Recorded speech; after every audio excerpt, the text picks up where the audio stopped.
There are different ways to enter text in your BMW. For example, when you need to enter a name, like for a driver's profile, you can turn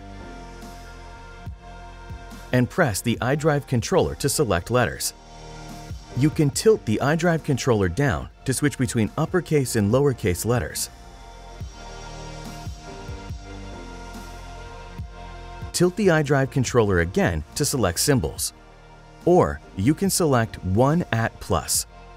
If you'd rather use the touchscreen, just move your hand from the iDrive controller to the control display. The display automatically changes to keyboard. In order to switch between uppercase and lowercase letters, press the uppercase or lowercase ABC button. To find symbols and digits, press 1 @ ? It is possible to dictate the input. You can do so by selecting the microphone symbol Say something after the tone. and speaking the desired text input. Jane Smith. I've selected Jane Smith.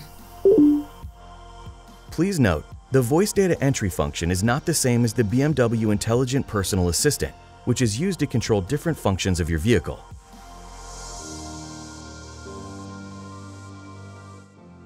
Continue watching our how-to series to get the most out of your BMW.